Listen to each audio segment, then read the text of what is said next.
Jake's prosthetic leg clicked against the mini golf course pavement, but the manager's cold voice stopped him. "You can't play here." The air thickened with disbelief and fury.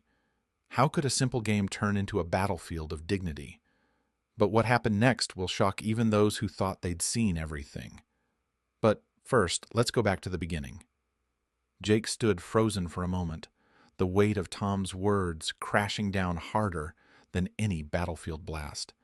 His prosthetic leg, a symbol of survival and stubborn resilience, suddenly felt like a scarlet letter stamped onto him by a stranger's fear. The smooth concrete beneath his feet seemed to harden, the cheerful colors of the mini golf course mocking him like a cruel joke. His daughter Lily tugged gently at his sleeve, her small eyes wide with confusion and hurt. Tom Saunders wasn't just a manager. In Jake's eyes, he became the embodiment of an ignorance Jake had fought so hard against. The man's voice carried a cold finality, but behind it lurked something far more insidious, a fear wrapped in privilege, a refusal to confront uncomfortable realities. Tom's hands clenched nervously as he repeated, "It's a liability." That phrase echoed in Jake's mind like a relentless drumbeat. Liability, liability, liability. As if Jake's body, altered by service to his country, was nothing more than a risk, a problem to be avoided. Jake's military discipline urged him to stay calm, but his heart thundered with a storm of emotion. He wanted to explain that the prosthetic wasn't a hazard, but a part of him, a tool he'd learned to master with patience and determination. That Lily deserved to see her father treated with dignity. Instead, all he could do was stare into Tom's unyielding gaze, searching for a crack of understanding that never came. The other families nearby glanced over, sensing the tension but unsure of what to do. Jake's shame burned hotter than the desert sun he'd left behind.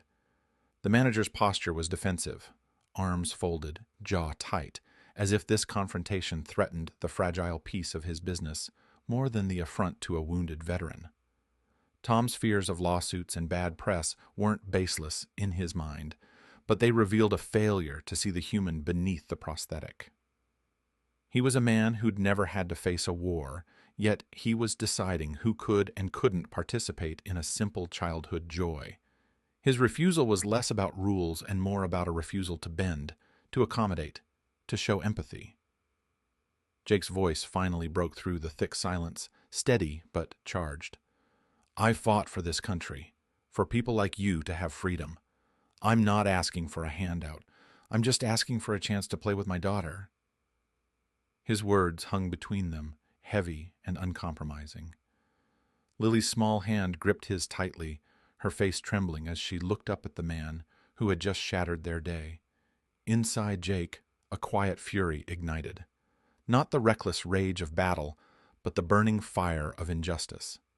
He knew his worth wasn't tied to a rulebook or a manager's fear. The prosthetic was a testament to survival, and refusing him access wasn't just a denial of service. It was a denial of humanity. This moment wasn't just about mini-golf. It was a battleground of respect and dignity. And Jake wasn't willing to back down. News of the confrontation at Greens and Dreams spread like wildfire, igniting a firestorm that crackled beyond the borders of the quiet town. In forums, community groups, and social media feeds, Jake Miller's name became a symbol, a rallying cry for veterans and disabled individuals long marginalized by an unyielding society. Each shared post, each retweet and comment wove a tapestry of collective pain, frustration, and above all, resilience. The story wasn't just Jake's anymore. It belonged to everyone who had ever felt the sting of exclusion, whose scars, visible or not, had been dismissed or disrespected. The weight of the moment settled heavily on Jake.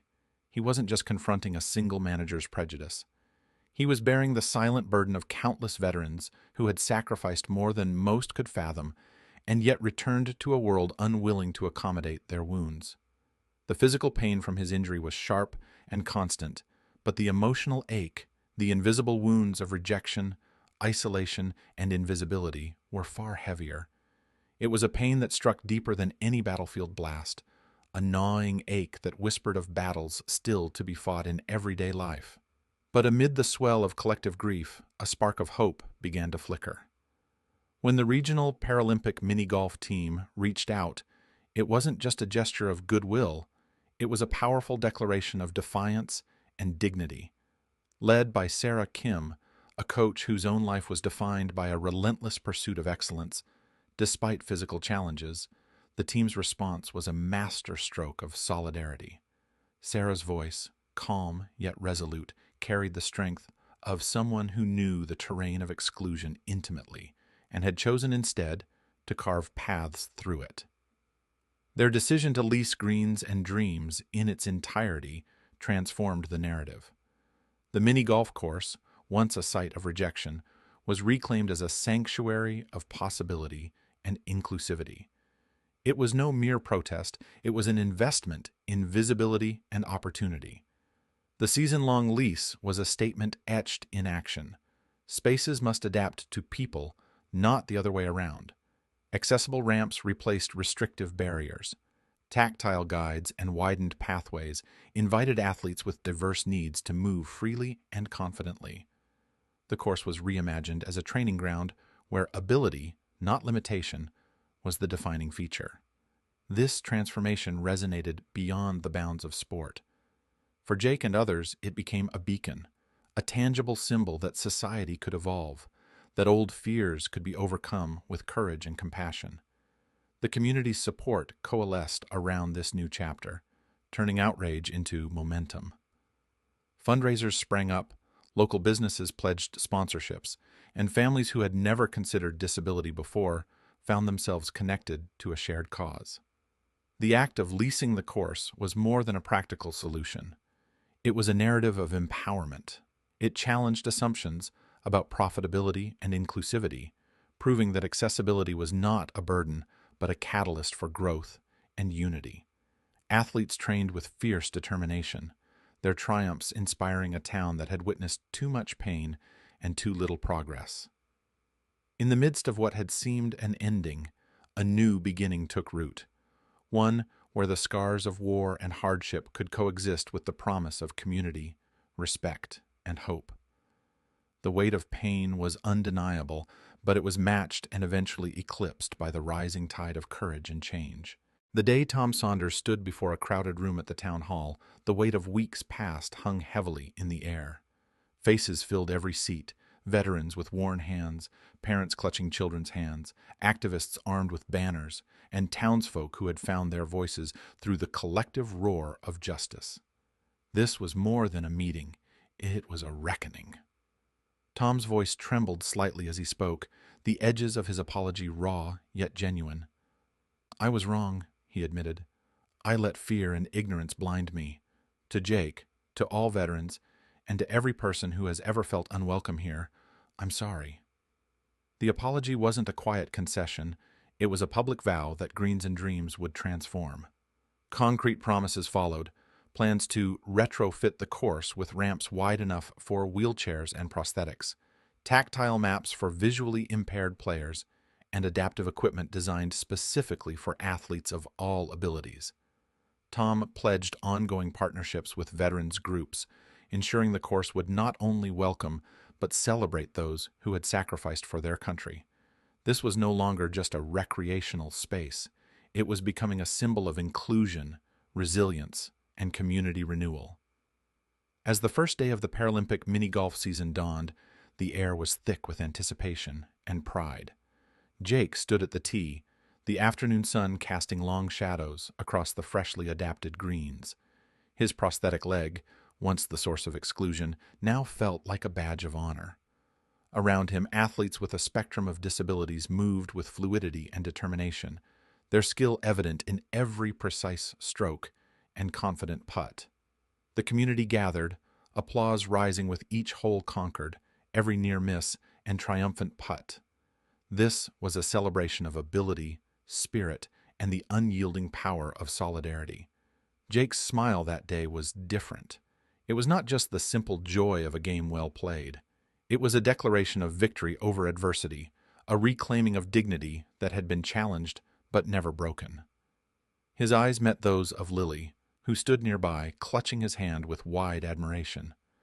This moment was a promise to her, and to every child watching, that no barrier was too great, no prejudice too strong to overcome.